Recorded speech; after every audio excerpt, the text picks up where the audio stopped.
Estamos en la entrega de La Voz de los Vecinos y con un vecino de Montserrat, con César Litvin, a quien invitamos justamente para hablar con el hombre común, con sus vivencias, en un momento en que, por suerte y gracias a Dios, estamos por ejercer el derecho a nuestra soberanía popular.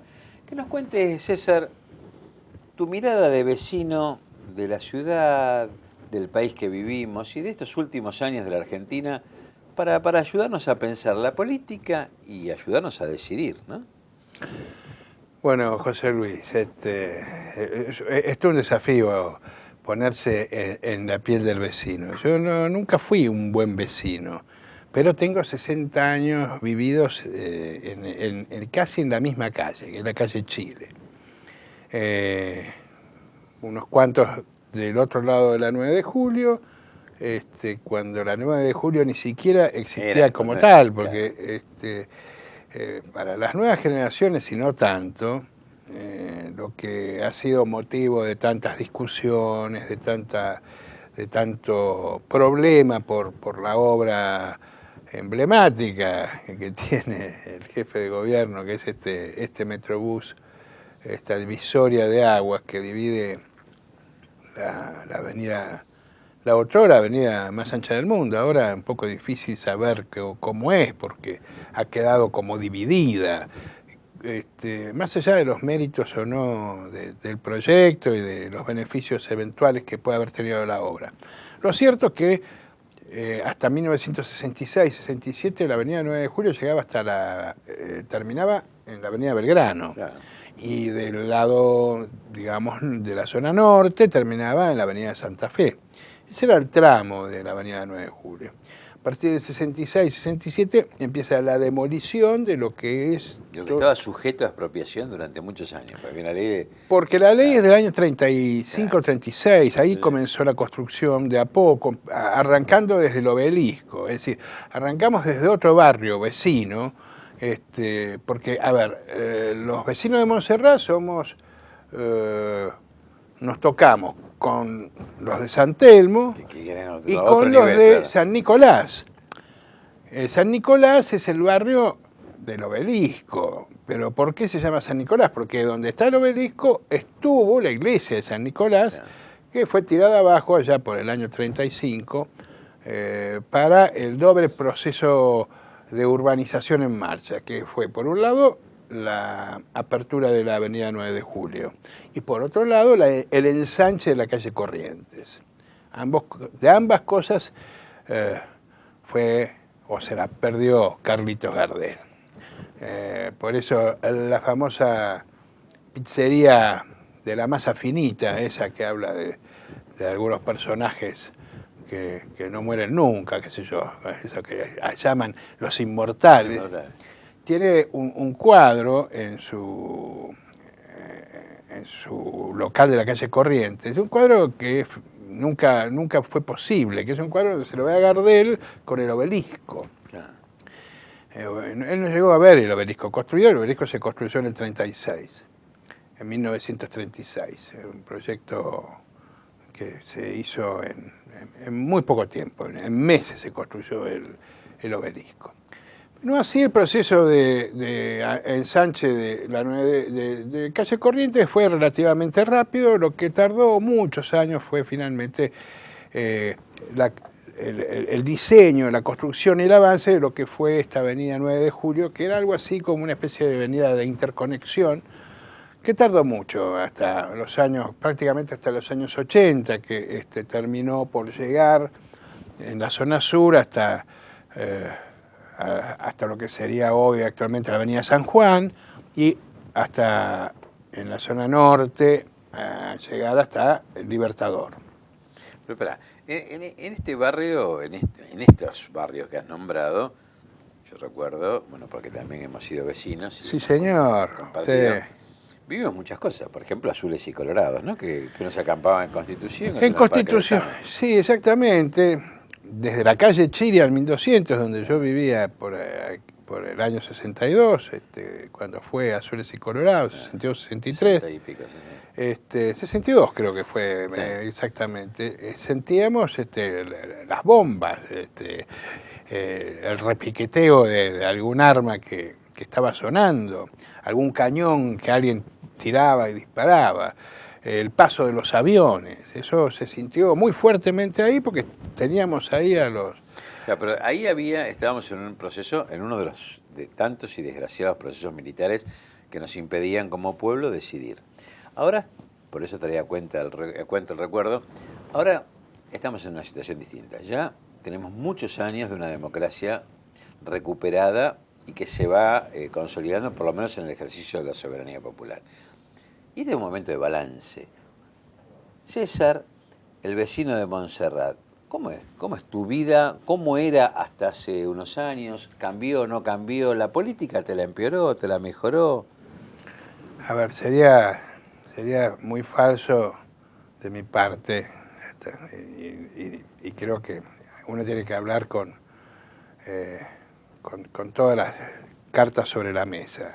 Es decir, de alguna manera la política es mi vida, es decir, yo he vivido... Aún de los que no lo saben en la vida. ¿Eh? Aún de los que no lo saben. Aún que lo sabe, pero en mi caso es consciente y es algo así como lo que me ha movido a lo largo prácticamente desde mis primerísimos años de vida, y mis imágenes, todas en el barrio. Ahí fui acunando mi peronismo casi como un autodidacta, porque yo era... Estaba prohibido, además. No solamente estaba prohibido, sino que en mi casa estaba doblemente prohibido porque soy hijo de una familia donde el peronismo no era, digamos... Bien visto. Bien visto, más bien mi vieja lo veía bastante mal. Una conspicua radical y era un ambiente totalmente negado al peronismo. Sin embargo, es como que el barrio me permitió los primeros encuentros, especialmente en esa época de proscripción, cuando sería años 60, 61, por ahí, caminando hacia la iglesia de Montserrat, donde yo iba... porque si bien podría haber ido a la iglesia de la Inmaculada Concepción, que queda en Tacuarí Independencia, me quedaba más o menos a la misma distancia de Montserrat, y por esas cosas de la vida, y que el colegio donde yo fui a hacer la escuela primaria era el colegio parroquial de la parroquia de Montserrat, que después construyó un edificio a 2 cuadras nuevo, moderno y todo lo demás, y yo hice toda mi primaria en ese colegio parroquial. Me acuerdo y tengo así muy, muy vívida la imagen. Íbamos a misa de 11 los domingos con mi madre, y yo de la mano de mi madre. Mi padre durante bastante tiempo, creo que con una negociación con mi vieja, debe haber llegado al acuerdo que él durante los primeros años iba también, hasta que un día dijo basta. No era muy afecto a concurrir a los ritos, pero de hecho lo hacía, supongo que por dar la imagen de que él también acompañaba esa movida hacia la iglesia. De hecho fueron años, pero en esta oportunidad yo estaba solo con mi madre, un domingo, donde estábamos por cruzar la avenida Belgrano, porque la iglesia de Montserrat está en Belgrano en el 1100, y de repente gritos, griterías, papeles, volantes, gente que sale de la iglesia corriendo, hombres, mujeres ahí, y empiezan a gritar, Perón, Perón, Evita, Evita. Para mí era algo totalmente novedoso, nunca había visto una cosa igual. Y medio me quedé en mi padre. Me acuerdo de mi vieja que me retuvo, yo quería cruzar, mi vieja, no, quédate acá. Y ahí se dispersó la gente que había ido. Era un aniversario, después yo me enteré que era aniversario de la muerte de Evita. Y normalmente las iglesias se hacían misas, se pedía que se hiciera alguna invocación. Lo cierto que en esa oportunidad la iglesia fue como una especie de del lugar donde me abrió un panorama que yo desconocía, ¿no? Y empecé a escuchar gente que salía de una iglesia a los gritos, gritando Perón, Evita, y salían corriendo. Bueno, eran los actos de una resistencia política que el peronismo había empezado a gestar a partir de 1955. Y ese tipo de cosas me fueron marcando y tienen que ver, por eso lo recuerdo, porque tiene que ver con mi vida en el barrio, digamos. Sí, con tu vida en el barrio y con tu lectura de la realidad desde el lugar, desde tu subjetividad, digamos. Eso me iba quedando, me iba perforando un poco el cerebro. Entonces, ¿cómo ves la política de hoy? Porque es buena la comparación, de aquella efervescencia a la política de hoy. Era la efervescencia de un peronismo que no estaba dispuesto a que lo derrotaran, era el peronismo resistente, vaya a saber qué fracción, porque hubo muchos frentes de resistencia, distintas conducciones, era realmente una experiencia fantástica que todavía creo que está esperando que se escriba su historia, su gran historia, ¿no? Que seguramente hay retazos, hay libros que han abordado algunos, pero la historia, estas cosas que están en el recuerdo mío de mi infancia y de la de muchos que vivieron las mismas circunstancias, todavía falta ser contada. Y son cosas muy lindas, yo le tengo gran recuerdo, del mismo modo que por eso te digo el barrio para mí, y no eludo el paso al presente, pero me acuerdo que en otra oportunidad yo iba caminando por las calles del barrio y se abre así un ventanal, una de esas puertas de celosías de madera que se abre así y sale ahí, era una especie de, podríamos llamarlo, de hotel, de pensión, y sale un morocho ahí que me grita a mí, yo, pibito, mirriadito, chiquito, que iba caminando por la calle, y pibe, pues, llegó el avión negro, llegó el pocho.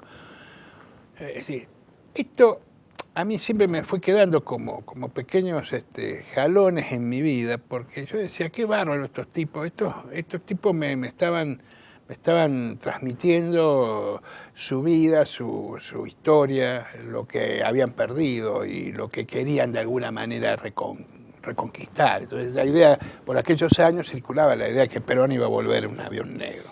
César, vamos a hacer una pequeña pausa en este primer bloque, acreditado que sos un acabado vecino de la ciudad de Buenos Aires y que planteas una etapa justamente de reivindicación, resistencia a lo que fue esta tensión entre el amor y el odio, ¿no? Es decir, que tuvo esa Argentina histórica. Una tensión que no se ha ido nunca, José Luis. Pero esto, por eso, pero justamente de esta podemos tensión... volver a venir al presente que vamos a tener la misma tensión. Dejémoslo como vínculo para el bloque siguiente, señor.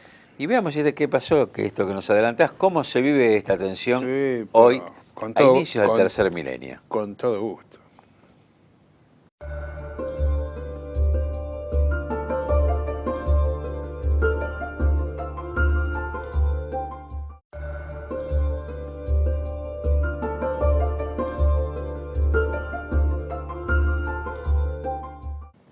César Litvin, caracterizado, vecino de Montserrat, amigo de muchos años, compañero de militancia, buen tipo, un buen tipo. Buen tipo lo digo yo, pero un buen tipo.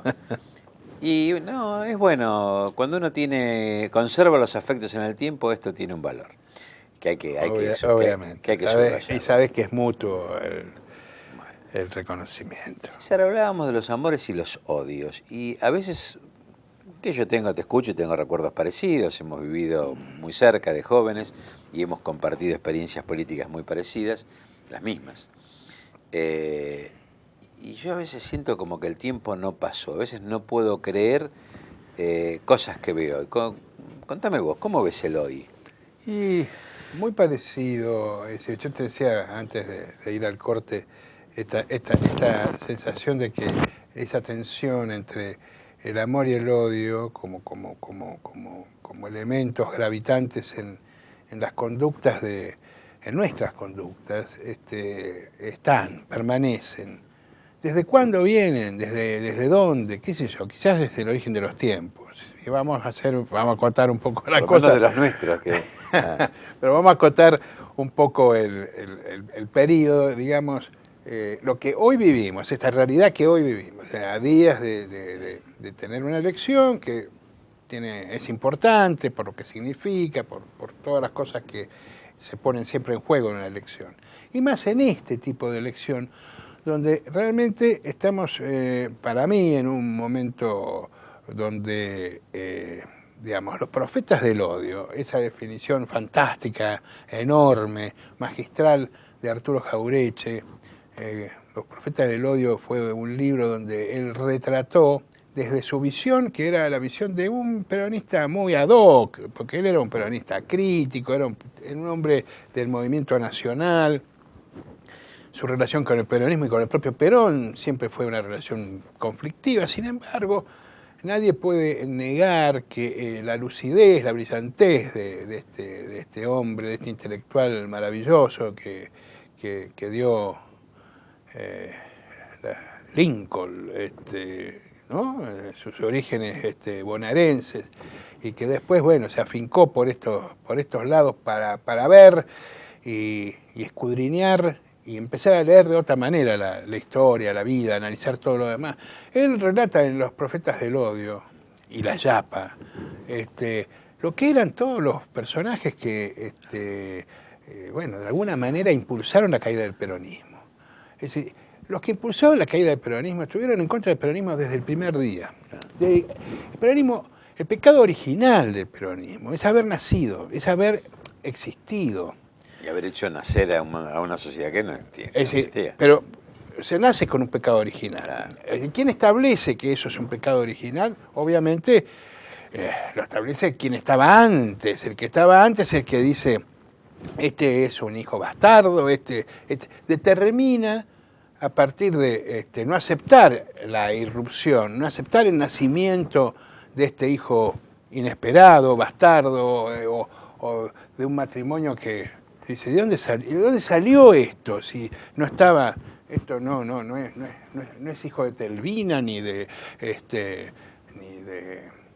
¿cómo se llamaba la Alicia Jurado, ni de Victoria, ni de Silvina, qué sé yo, los nombres, paquetes de la sociedad de aquellos tiempos, de los intelectuales e intelectualas de aquellos años 40, que veían simplemente el hecho de la aparición de esta maravillosa experiencia política, social y cultural y económica, que es el peronismo, que es el hecho original. Antes que el hecho maldito, para mí el peronismo es el hecho original de la política argentina y latinoamericana. Y su originalidad es el gran problema, porque es lo que no permite que se encuadre en un modelo de análisis previo. Ahora, los que manejaban y dominaban la Argentina, es decir, los padres y los abuelos, y los bisabuelos de la Argentina, esa que se supone fue maravillosa y la que ahora, personas que creo que está en una profunda decadencia de todo punto de vista, como es Elisa Carrió, después ver el otro día el debate de los candidatos a diputados, me dio esa sensación. Vi una mujer realmente que ya gastada por sus inconsistencias y también por haber abrevado de la fuente del odio. Quienes abrevan de la fuente del odio terminan odiando.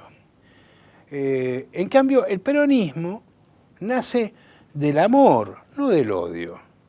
No nace del resentimiento, nace de una propuesta, de una genuina y original propuesta de justicia, de equilibrar los tantos, y además es un fenómeno tan singular que al mismo tiempo hasta es pacífico, porque no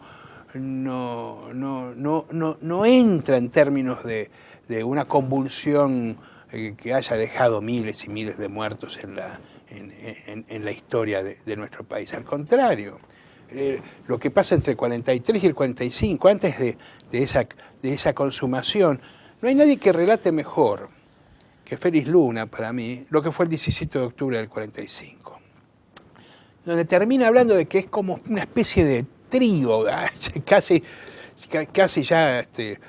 Félix Luna estaba hablando de una relación amorosa, una especie de relación amorosa entre el pueblo y Perón, y Evita no presente físicamente, pero sí ya como la pareja que empezaba a surgir. Bueno, todos esos elementos son elementos que hablan de relaciones de amor, no de odio. Ahora yo te pregunto, es un contexto claro, a mi modo de ver, se repite en estos últimos años con otra pareja del peronismo, con Néstor Kirchner y Cristina Fernández de Kirchner, y también se repite el odio e incluso la negación de cosas que a mí a la vista me parece que uno puede estar más o menos de acuerdo con decisiones políticas, pero que el sentido común dice no se puede estar en contra. Sin embargo, hay una sociedad que emerge como con revancha, con odio, con bronca. ¿Cómo ves vos esto? Porque no han logrado salir no han logrado salir del corsé impuesto culturalmente por una Argentina que, ojo, siempre ha dado pelea la Argentina del odio. Por eso el peronismo no ha logrado finalmente construir un modelo continuo a pesar de su permanencia y de sus transformaciones. Más aún, digamos, los 10 primeros años del peronismo lo que hacen es consolidar una masa crítica de transformación que alcanza y sobrevive al 55 y de alguna manera le da un esplendor a la Argentina de los 60, que es un esplendor heredado, inercial. Es esa Argentina del peronismo que sigue funcionando hasta el 76. En el 76, esa Argentina que seguía funcionando es destruida por un proyecto de antinación, por un proyecto que viene a destruir ya no solamente lo construido en términos materiales, sino a aquellos que de alguna manera han construido, en este caso a la propia gente, a los militantes, y especialmente a los jóvenes, a los que venían con todas sus ideas de transformar, más aún de pegar un salto cualitativo en términos de construir una sociedad después de muchos años de haber estado impedida de expresarse en plenitud, de avanzar hacia una sociedad mejor. Obviamente el odio una vez más prevalece profundamente, un odio pero visceral que lleva a la muerte, desaparición y persecución de miles y miles y miles de argentinos y argentinas. Ese odio es acompañado por una sociedad que o mira para el costado o no se quiere comprometer y saca los beneficios que puede, ciertos sectores por lo menos, en la época de la destrucción más terrible que ha sufrido en los últimos años nuestro país, que fue la época de la dictadura del 76. Como símbolo de la destrucción de hechos materiales, en el 78 cierra la fábrica del rastrojero, que era el sobreviviente de aquella Argentina del 55, que había sobrevivido y seguía manejando casi el 70% del mercado de ese tipo de autos utilitarios, de transporte utilitario. Y no es casual, Martínez de Oz lo cierra porque no puede permitirse que un símbolo de esa naturaleza compita y le gane a todo lo que tenía que venir de los modelos eurocéntricos o los modelos externos.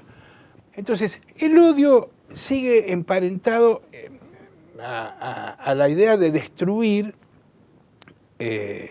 lo que apareció como lo diferente. Lo que apareció como diferente desde hace casi 70 años fue el peronismo.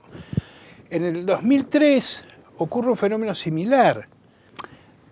Cuando gana el peronismo la capital federal en los últimos 50, 60 años, lo gana con Menem, que Menem hace todo lo que quiso el antiperonismo, lo lleva a la práctica, entonces no ganó el peronismo, ganó Menem, o en todo caso gana el antiperonismo menemista, un proyecto que de otra manera, ¿y a dónde gana? Gana en la Recoleta, gana toda la ciudad de Buenos Aires. Herman González, un riojano que ni siquiera era un nacido en la ciudad de Buenos Aires, gana como expresión de estas contradicciones que tiene nuestra sociedad.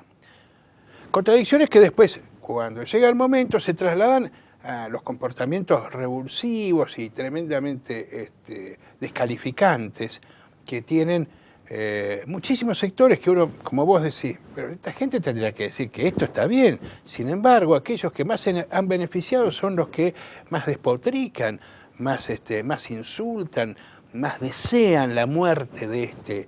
De hecho, no le ha ido mal en sus deseos, porque este proceso de reconstrucción de una Argentina destruida. Yo el otro día la escuchaba a la que seguramente va a sacar más votos en la ciudad de Buenos Aires, porque la ciudad de Buenos Aires tiene eso.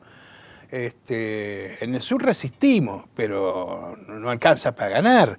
Acá va a ganar la ciudad próspera y rica, que es profundamente antiperonista, que cambió de color del rojo radical, rojiblanco radical de muchos años, que dominó la ciudad de Buenos Aires, por el amarillo y negro del PRO, que se convirtió de alguna manera en el sustituto. Y Macri es algo así como el nuevo de la Rúa. Tiene, digo, en términos simbólicos, digo, ¿no? Dejamos a de la Rúa.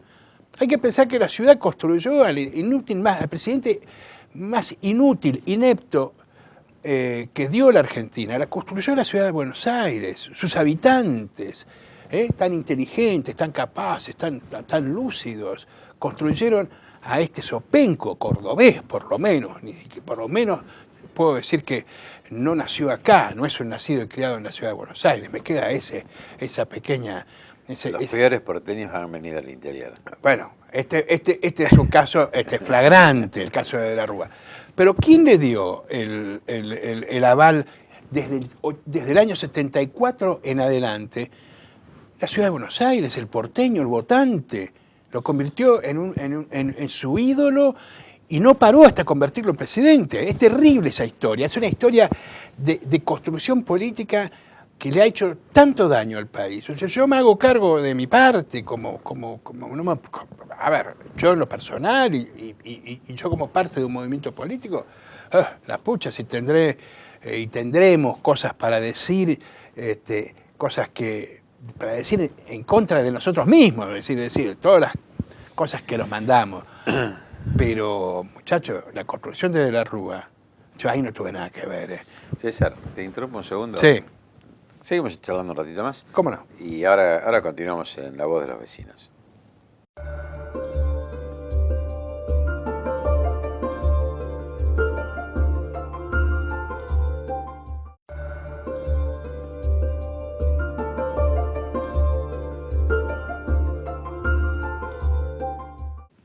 César, estás hablando de la responsabilidad de la Ciudad de Buenos Aires. A mí me parecía cuando te escuchaba distintas imágenes, ¿no? Porque, bueno, uno va navegando en los recuerdos y un símbolo muy brutal es el de haber derrumbado la residencia de Perón y de Evita para querer mostrar una falsedad, la presunta contradicción entre los libros y las alpargatas, y haber erigido ahí la Biblioteca Nacional, como diciendo, acá viene la cultura cuando estuvo la brutalidad, ¿no? Creo que es un símbolo muy claro. Pero marcado este símbolo que creo que es muy claro en esa Argentina muy aporteñada, viva en Buenos Aires o no, que miraba hacia afuera y no hacia el interior del país ni del continente, irrumpe una figura, hablemos de la última, que es la de la presidenta Cristina Fernández de Kirchner. Y que creo que es la que infunde, tiñe todo lo que se está decidiendo ahora. De allí para abajo hay diversos candidatos. Ella no es candidata directamente, pero lo que se está discutiendo justamente es algo parecido a lo que vos me decís. Se está discutiendo una hija bastarda de una sociedad que está representando a los bastardos que esa sociedad no quiere reconocer ni quiere aceptar, por decirlo de alguna manera literal. ¿Qué pensás vos, concretamente, vecino de la Ciudad de Buenos Aires, de esta gestión de Cristina Fernández de Kirchner y del rol de los jóvenes que han recuperado su participación en la política a partir de un cambio que ellos por lo menos parece que han visto? Yo tengo que decir, en principio, que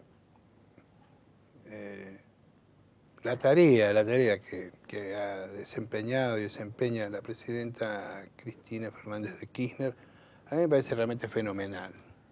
No digo que sea una tarea perfecta, porque es muy difícil. La perfección está lejos de la ambición de nadie. Y del ser humano. Y del ser humano. Pero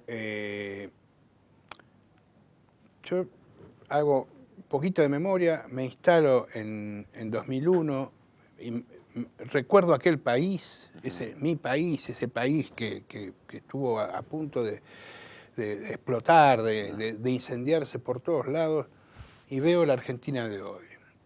Yo no tengo más que palabras de agradecimiento en términos personales y en términos políticos, por otro lado. Esto no quita que uno no tenga cientos de cosas que observar o decir y todo lo demás, pero siempre lo voy a hacer apoyando esta idea de una Argentina virtuosa en el mejor de los sentidos, que es avanzar, crecer, pero sobre todas las cosas distribuir, redistribuir la riqueza que se genera. Mantener y pelear por la creación y la multiplicación en lo posible de puestos de trabajo en un mundo que hace no tanto hacía bestseller un libro que se llamaba, de Jeremy Rifkin, El fin del trabajo. Sin embargo, si no hay trabajo, no hay destino, no hay política, no hay país.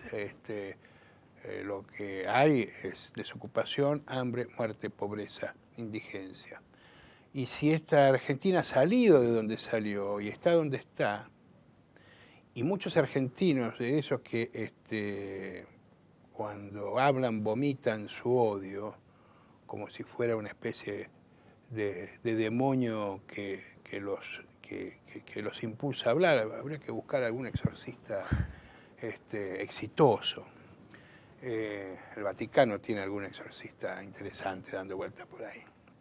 Podría ofrecerlo el Papa Francisco. Que algunos se equivocan y lo invocan y no lo escuchan bien, parece, pero bueno. Obviamente, no lo escuchan bien, tendrán que escucharlo, pero nadie va a escuchar lo que no quiere escuchar. Es decir, por eso digo, no importa lo que haga Cristina. Para cierto sector de la sociedad... Y aparte, cuanto mejor lo haga, es peor todavía. Siempre va a estar mal. Siempre va a ser. Porque, insisto, es el final, no es el final, porque esta historia continúa y continuará. Gracias a Dios somos muchos y en el fondo tenemos la voluntad de seguir peleando por las mismas banderas que venimos levantando desde hace casi 70 años y no tenemos, creo yo, ninguna intención de abandonar, pase lo que pase, sean las circunstancias que nos toque vivir. Sin embargo, el afán suicida de quienes lo único que están tratando es de decir, bueno, que esto se termine. El problema es que el afán suicida de ellos termina afectando a todo el mundo. Y termina afectando precisamente, y más que va a terminar afectando a los sectores precisamente más desprotegidos, de los cuales los que desde los aviones vomitan su odio, no les importa tres pepinos, porque porque los datos sobre los viajes al exterior, con las restricciones, con esto y todo, hablan de miles y miles de argentinos viajando por todo el mundo, lo cual está fantástico, pero lo terrible es cuando uno ve que toda esa gente que se va utiliza sus medios electrónicos para hablar mal del país, de nuestros gobernantes, de Cristina y todo lo demás. Entonces digo, está bárbaro. Si suicidaran ellos, yo la verdad sinceramente harían un gran favor a algunos, en algunos casos, no digo de todos. Porque quedaría mal con mucha gente. Pero el problema es que ellos no se suicidan. Ellos terminan avalando con sus decisiones absolutamente irracionales por llamarlos de alguna manera, por darle alguna pátina no sé, no condenatoria totalmente. Algo piadoso. Algo piadoso. Terminan en el fondo avalando eventuales procesos de regresión o intentos de regresión y de retorno a los puntos de partida que costó mucho dejar atrás. Es decir, la Argentina del 2001 puede volver. Claro, pero va a volver. Creo que hay quien quiere que vuelva, además, ¿no? Hay quien quiere que vuelva porque son los que son Los los que que están medran detrás, con esto, los claro. que están detrás de los grandes negocios que hay detrás de estos procesos así, que sobre la base de tratar de justificar que lo que vamos a hacer es producto de lo mal que se hizo antes, pero hay una diferencia. En los 90 se hizo mal y los resultados están a la vista, porque aún aquellos que disfrutaron esa imaginaria paridad cambiaria del dólar 1 a 1, que lo disfrutaron con algún viajecito, con fumar algún habano importado a precios irrisorios, o tomar whisky importado también a precios locales. Lo que costaba en cualquier lado una fortuna, acá era prácticamente una bagatela. Esos mismos, muchos de ellos, cuando la crisis estalló, se fueron por el barranco. Tuvieron la suerte de quedar agarrados todavía y de empezar a resurgir. Y hoy son los primeros en despotricar y son los que más han sacado, más han acumulado. Pero el que acumula y cree que lo que acumuló le va a servir para siempre, se equivoca. Y no se olviden que en el año 78, 79, había algunos que creyeron, algunos que empezaron a sacar sus bancos poniendo sus nombres y sus apellidos, como fue el caso del Banco Done, que fue el proceso en donde la oligarquía de los Martínez de Oz les dijo, vengan, y después les cortó la cabeza a todos. Porque esos también eran recién venidos, eran tipos que era el banco, el BIR, todos eran procesos de recién venidos, de inmigrantes, turcos, estaban los árabes, los que estaban con el Banco de los Andes, no hay que olvidarse de ese tipo de cosas, pero la gente parece tener mala memoria, se deja llevar por un clima manejado por los mismos tipos que manejaban el clima. Lo que hoy es el diario Clarín fue el diario La Prensa en el año 45, 46. Hay que leer simplemente el diario La Prensa para ver que cumplía el mismo rol, absolutamente igual. Obviamente con los cambios tecnológicos que hay, hoy el peso de los grandes medios, de las corporaciones mediáticas y todo lo demás es muy fuerte, influye mucho en la conciencia de la gente. Y si hay algo que quizás el peronismo, el movimiento nacional, el kirchnerismo, esta etapa del peronismo que es el kirchnerismo nacido en el 2003 y que hoy se continúa con Cristina, quizás no hemos logrado algo que no logramos nunca, dar pasos decisivos para que la pelea con los que generan los estados de ánimo de esta sociedad empezar a ganarla. Ganamos, sí, en millones y millones que votamos y creemos y queremos que este proyecto de nación que está en marcha siga en marcha. Somos millones. Sé que hay un dato que me llamó mucho la atención, que obviamente tuvo casi cero repercusión. Alguien de honestidad probada y que realmente dice lo que cree que es correcto, es Juan Carr. Yo lo escucho decir, estamos cerca del hambre cero. Dato que no es menor.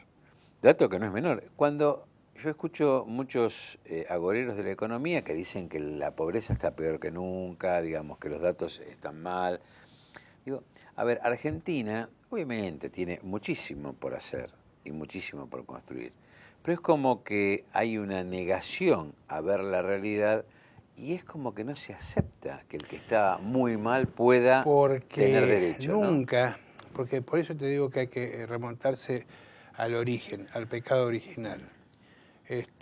Nunca te van a perdonar el pecado original, porque esta Argentina que logra salir de las crisis más tremendas, más profundas, que logra salir de la destrucción, de la muerte, y lo hace de una manera ejemplar. ¿A quién intentan destruir? A las madres y a las abuelas que a lo largo de 30 años lo único que han hecho es reclamar pacífica, con la paz que da solamente la seguridad de tener la verdad en sus corazones, en un proceso único en el mundo, de restablecer lo que fue, lo que fue la tremenda era de la negritud, de la dictadura, pero solamente en los estrados judiciales, con garantías plenas y absolutas para asesinos, para torturadores. ¿A quién le importa? Al contrario, van a aparecer los que dicen, no, reconciliación, esto, lo otro, las madres odian. No, por Dios, si se hubieran odiado, si se hubieran movido por el odio, hubieran hecho los que realmente odiaron a Argentina, bombardear, fusilar, asesinar y desaparecer. Esos son los que odian, no las madres. Las madres han pedido memoria, verdad y justicia. Pero el pecado original de esta historia es lo imperdonable. Esto nunca se lo van a perdonar al peronismo. ¿Por qué? Porque nunca van a aceptar los dueños o los que se creen dueños de la Argentina, o los que se creyeron los dueños de la Argentina durante muchos años, que lo mejor de este país lo hayan dado los negros, haya sido el producto de un fabuloso y formidable movimiento político que nació de los arrabales, de los suburbios, heredero del malón, heredero de los pueblos originarios. Y esto es imperdonable.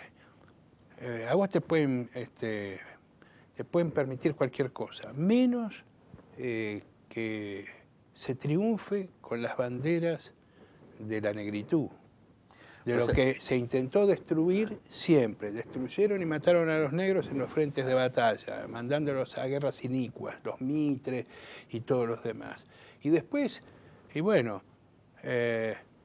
los mataron a los negros, ya sean de color blanco, de tez blanco, rubios, negros, morochos, chinos o lo que sea. A los que se descalifica. A los otros, que somos nosotros, nunca nos lo van a perdonar. Dos breves cositas para este cierre. Dato. El santo preferido del Papa Francisco es San Martín de Porres, un negrito milagrero que la jerarquía eclesiástica de aquel entonces peruano, santo peruano, le prohibía hacer más de 3 milagros al día porque era negro y estaba con la escoba. Es el santito de la escoba. Sí, cómo no. Y el otro dato, como cierre, como conclusión de lo que vos ya estás diciendo, César, es que en esta elección estamos optando entre el amor y el odio. Y en serio, el amor y el odio, y no lo que los medios dicen que es el odio, el resentimiento, sino el amor al pueblo o el desprecio a un pueblo.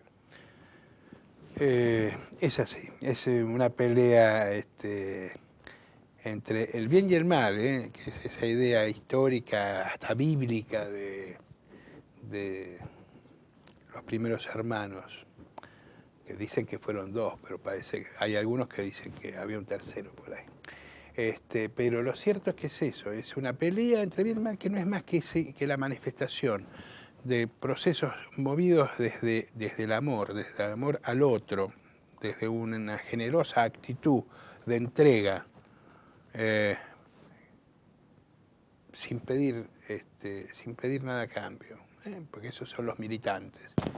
El militante es eso, es un hombre que se entrega su vida sin pedir nada a cambio. Y los otros, que son la expresión más tremenda, más salvaje, que son los que odian y los que matan, y lo han hecho siempre, y lo van a seguir haciendo. Así que bueno, en esa opción, que nunca ha sido una opción, porque uno ya hace muchos años tomó partido, cruzó el Rubicón, y no es hora de estar tratando de pasarse del otro lado, como lamentablemente hay algunos personajes que a veces aparecen que no se dan cuenta de lo mal que están, no de lo mal que estamos nosotros. Que estamos muy bien en una Argentina que yo creo que está espléndida, aunque muchos van a intentar, como siempre, decir que estamos mal. César, como siempre se dice, la verdad se ve. El tiempo va a decir la verdad. Muchas gracias y seguiremos hablando. Gracias a vos, sí señor, vecino, vecino de toda la vida. Hasta la próxima entrega de La Voz de los Vecinos.